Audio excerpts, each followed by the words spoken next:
kehidupan dalam rencana Tuhan.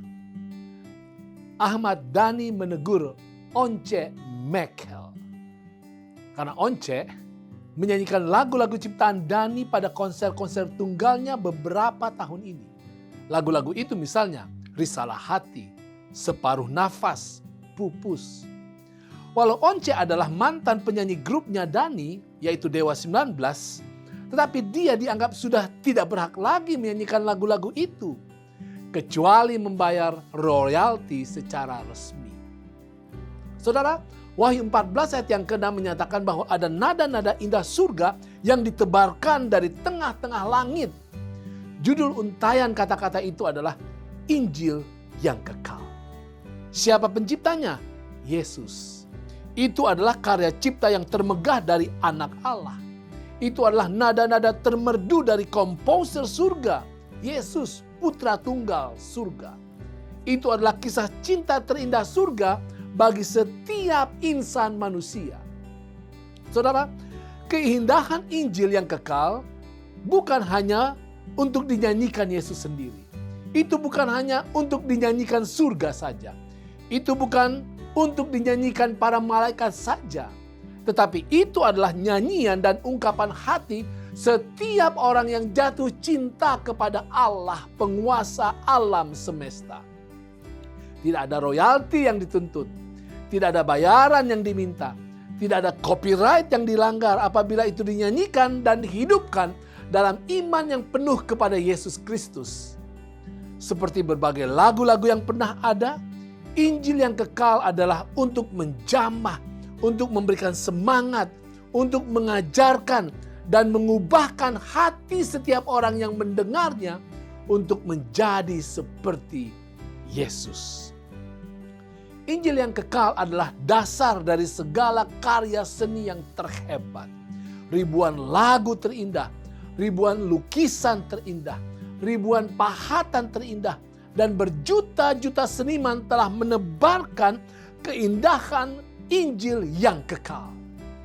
Dengar, Matius 24 ayat yang ke-14 katakan, dan Injil kerajaan ini, Injil yang kekal, akan diberitakan di seluruh dunia, menjadi kesaksian bagi semua bangsa.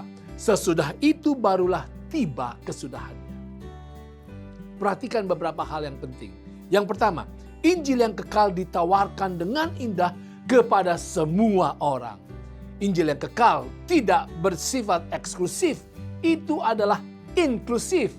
Setiap orang dari berbagai suku, bangsa, bahasa, kaum, profesi, kedudukan, tempat lahir berhak untuk bangga dalam melantunkan dan menghidupkan Injil yang kekal. Yang kedua, Injil yang kekal mendesak tetapi tidak memaksa.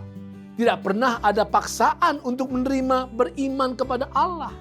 Setiap orang berhak menolak atau menerima nada-nada surga di hati mereka.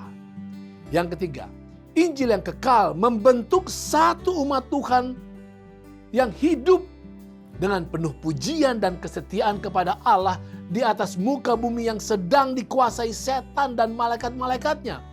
Mereka ini disebut bukan hanya 4, 5, atau 19, tetapi umat 144.000. Dalam bukunya A Quest for More, Living for Something Bigger Than You, Paul David Tripp membahas kebutuhan psikologis setiap orang untuk menjadi bagian dari sesuatu yang lebih besar dari diri mereka sendiri. Saudara, dosa telah mengecilkan, mengerdilkan, dan menyisihkan kita. Tetapi Injil yang kekal menjadikan kita besar karena kita tidak sendirian. Kita adalah bagian dari umat-umat Tuhan dari seluruh penjuru dunia, bahkan semesta. Yang keempat, Injil yang kekal ditebarkan oleh hamba-hamba Tuhan yang terbaik. Ada seorang ibu berkata kepada temannya, nanti datang ya putri saya akan menikah. Oh, puji Tuhan, kata temannya. Kemudian itu ibu bilang, iya tapi ya dia mau kawin cuma dengan pendeta. Temannya kaget. What? Jadi selama ini dikira pendeta dan hamba-hamba Tuhan bukanlah dari yang terbaik dan yang berintelektual. Saudara, justru banyak mungkin sekarang adalah dokter, insinyur, ahli IT, bisnismen yang sukses. Seharusnya mereka menjadi pendeta atau hamba-hamba Tuhan yang langsung melayani khusus bagi pekerjaan pelayanan. Yang kelima, saudara, Yesus adalah manusia terbaik yang pernah ada di dunia. Dia adalah seorang hamba Allah. Yesus hidup hanya dari pelayanan dalam pekerjaan Tuhan, tetapi ia menghasilkan karya terbesar, Injil yang kekal. Seluruh hidupnya dia berikan, dan cinta kasihnya itu menjadi penentu bagi kebahagiaan, keberhasilan, dan keselamatan setiap orang di atas muka bumi ini.